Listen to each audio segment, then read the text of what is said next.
And then susunod natin mga boss itong Diaton. Okay, pakita ko rin sa inyo yung Diaton mga boss ha. Nung unang pakita ko sa inyo mga boss is ito po ay hindi pa po nalilinis. Ngayon eto na po siya. So Diaton DS778R. So yun, good day mga bossing. New arrival opening ngayon ni Japan Surplus Bigayan, September 29, 2025 mga boss. Para sa mga nagtatanong kung saan ang Japan Surplus Bigayan. Japan Surplus Bigayan located at DBC Building, Diamond Street, Ramar Village, San Agustin, San Fernando City, Pampanga. Madali lang hanapin, katabi lamang po ng Weltic Suzuki Trade Shop. I-click lamang ang link ng map or Waze na nasa comment section. Open sila Monday to Saturday 9 AM to 7 PM except container arrival week. Wow mga boss, sa mga naghahanap ng pang Christmas na ayan available ngayon kay Japan Surplus nyo. Arrival nila September 29, 2025, 3,500. Baka naghahanap kayo ng ganitong klase sa pang Christmas decor po ninyo. Start tayo agad dito mga bossing So ito yung mga new arrival ni Japan Surplus Bigayan. Noong unang upload ko mga boss, wala pa itong presyo. Ngayon meron ng presyo. So on cue na 3-way bass reflex speaker system mga boss. Ang model niya is D77X. So yung tweeter niya po is 25mm. Okay, 120mm yung mid-range niya. Pure cross carbon siya mga boss. Yung woofer niya po pala is 310mm. So ito yung speaker niya, malinis na mga boss. Ay ganda. Ayan ayan, dalawa na po yan mga bossing. Paris na po. Yan po yung magandang speaker ngayon ni Japan Surplus Bigayan. Ito 18,000 mga boss. Fixed price yan kasi new arrival sila ngayon. And then susunod natin mga boss itong Diaton. Okay, pakita ko rin sa inyo yung Diaton mga boss ha. Nung unang pakita ko sa inyo mga boss is ito po ay hindi pa po nalilinis. Ngayon eto na po siya. So Diaton DS778R. So pakita ko lang po mga bossing, wala nakalagay kung ilang ohms to. Pero ito yung model na Diaton na DS778R. Baka isa ito sa mga hinahanap yung speaker dito sa Japan Surplus Bigayan. Ito po mga bossing ito yung speaker niya, ang ganda size. So dito naman tayo mga bossing sa mga naghahanap ng Bose na speaker. Good condition po, new arrival, 15,000. Ayan po. So ito dalawa. At meron din pong mga maliliit na Bose speaker. Ayan po mga bossing So hindi na natin makalkalay na. So ito naman 11,000 mga bossing ilang watts to? So nakalagay lang dito good, pero wala nakalagay kung ilang watts. So ayan, sorry po mga boss, walang watts siya kung ilang, kasi minsan hindi nakikita yung watts nito dito, kaya nilalagay lang nila. Ayan. So ito naman po mga boss, maghahanap kayo ng 160 watts na RAM sa speaker.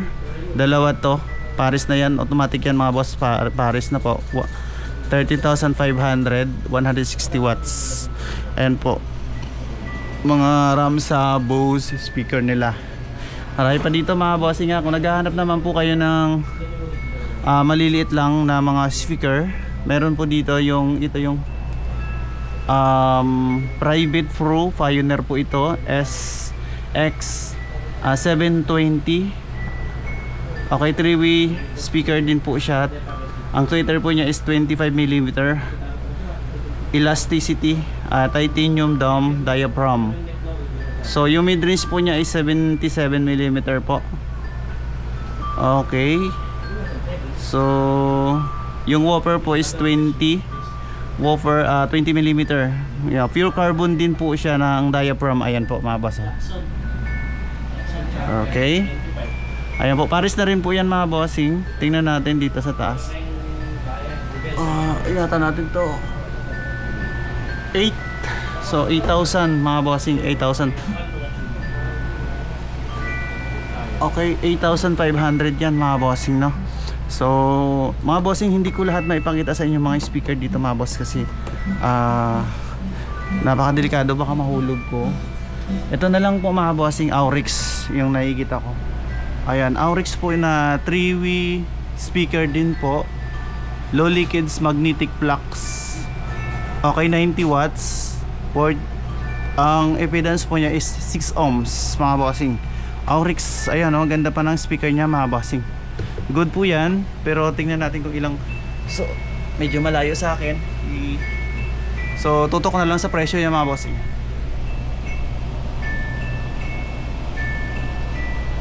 Okay.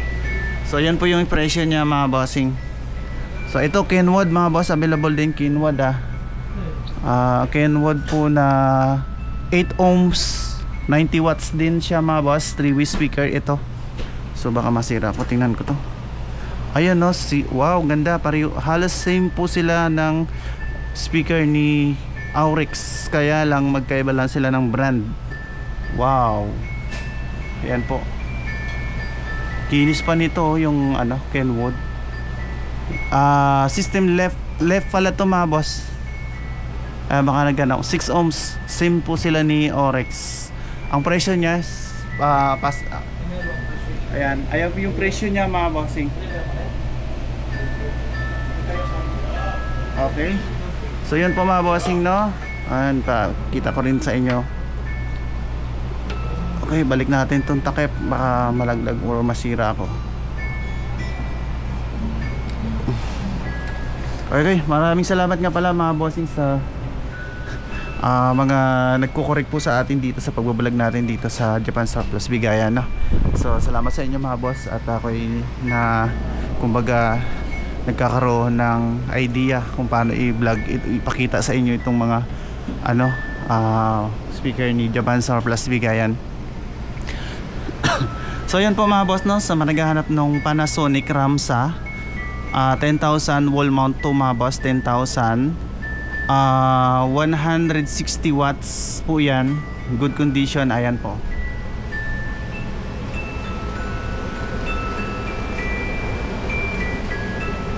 So mayroon pong Denon din po mga boss, Marantz, eto Paris na rin po ito, Marantz po is 6,500 ito naman yung Denon, so nakasiksik, hindi ko alam kung magkano to. Ayan, 2 palo na lang yan mga bossing. And then marami pa po dito kung naghahanap kayo ng mga ganitong klase, mga subwoofer. Ito may Kenwood.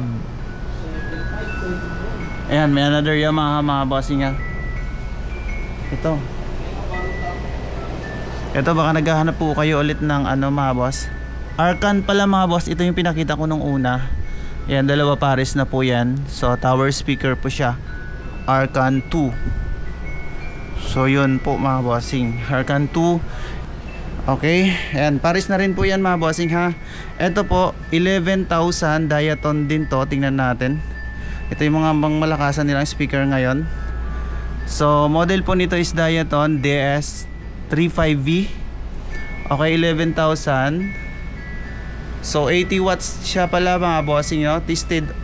Okay, may damage po siya yung mid-range niya mga boss. Meron pong damage na mid-range, kaya 11,500 siya ngayon. Ito po yung pares na rin po yan mga bossing ha. Ayan po mga boss, may pakita ko lang din mga boss, mayroong butas ang kanyang tweeter. Ayan po mga boss, isa sa yan sa mga damage po ni Diaton DS35V. And then marami pa po dito mga iba. Ito mga boss, S700XV na Sansui mga boss. Baka naghanap kayo ng Sansui na speaker. 9,000 po siya, is 150 watts. 150 watts po yan mga boss, Sansui. Okay, marami pa po dito mga speaker nito mga bossing ha. So balik natin to. Okay, so ito mga bossing, pinakita ko itong nakaraan no. Ito yung sa mga pang jeep o sa mga pang sasakyan na speaker, 7,500. Ito yung Alpine, baka isa ito sa mga hinahanap nyo. Music Max 1,000 XCR bus po mga bossing. Binaliktad ko. So yan, 7,500. And then ito naman po, Diango Okay, dalawa. And then may Technics din po. Okay, 2,000 40 watts mga bossing. 2,000. Pares na rin to. Pares na. Baka naghahanap kayo ng mga budget meal na speaker mga bossing. Ito, Technics. Ito yung presyo niya.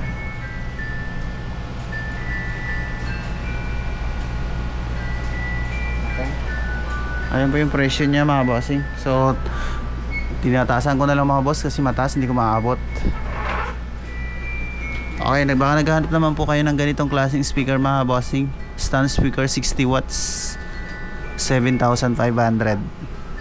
Yamaha po yung brand niya mga boss. Ito maganda mga bossing, oh. Maganda. Ito. Technics mga boss, Technics 50 watts. Ito. So di natin mabuksan. 50 watts to. Okay. Marami pa mga speaker dito mga boss, mga new arrival po nila. Ito Sony, baka naghahanap kayo ng Sony po, 4,000 lang to. Ito naman po is Sony din to siya, 4,500. Pares na rin po yan. And then sa mga naghahanap din po kayo ng 8,500 na Pioneer speaker, pares na rin po ito. Ano po ito, 50 watts, 6.3 ohms, 150 watts. Ang impedance po niya is 50. Yung nakalagay dito sa likod. Pares na rin po yan mga boss. And then ito mga boss, hindi natin to maipakita sa mga nauna natin vlog. So ito mga boss, baka naghahanap din kayo nito. So nung unang vlog so hindi ko to na mapakita kasi ano to, nakabox pa siguro. So 5,500. Ito yung PMC40 professional mixing controller. Baka isa din sa mga hinahanap po. Ayan, good po siya mga boss, gumagana po yan. Ito napakita kong Gemini na to, wala pang presyo. Ngayon po is 5,500 na rin po. 5,500 ang presyo niya. CDM 4,000. Ito yung CDMP3 USB Digimedia player. Okay. Ito naman po mga bossing, baka isa din sa nahanap nyo. Ito yung Bistock PCV 180 professional mixing controller. Ito naman po Yamaha RX15 1,800 mga bossing.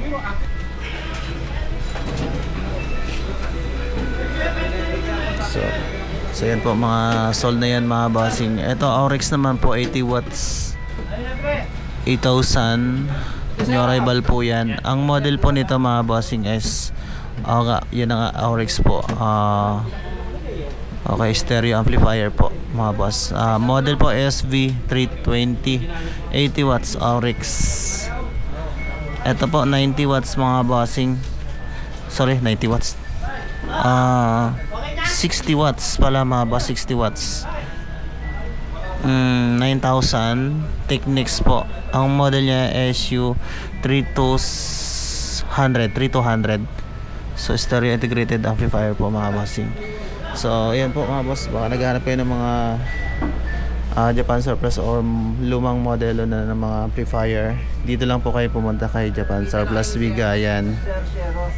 Ito 60 watts din po, Technics SU7200. Ito siya mga bossing, power speaker mga bossing, baka naghahanap kayo nito. Ito naman po is 110 watts 8,500 Pioneer naman po ito, SA6802. Ito yung model nya. So mga new arrival yan mga bossing. Ito naman Trio integrated mga bossing, 100 watts naman to, mga amplifier nila. So yun po mga bossing, no? Hindi ko po makita kung mga bossing kung ilan po yung channel po nito kasi nakasiksikan dito mga bossing, lalo new arrival din po ngayon. Yun ang nahihirapan ko dito mga boss kasi hindi ko siya bubulat-lat. Tsaka napakabigat nitong mga amplifier nila dito mga bossing. Hindi yung parang ano lang, tagda 2 kilo lang. Napakabigat na mga amplifier nila dito mga bossing. Okay, ito integrated amplifier, D50 7X, 125 watts. Okay, may problem ito mga boss sa speaker nya. Okay, 10 watts on cue, servo, 130 watts mga boss. Ito po on cue. Ito Sansui ito mga boss. Alright. Ito naman 53 watts mga bossing, 53 watts, 6,000. Pero dito new arrival pala. Ang 125 mga boss, yan po yung mga new arrival nila. Ayan, ito po. Pero mas mura po yung mga nakarampong arrival. Kasi pag new arrival medyo may mataas po yung presyo nya. Ito good condition po siya, 53 watts Technex, 7,500 to mga boss.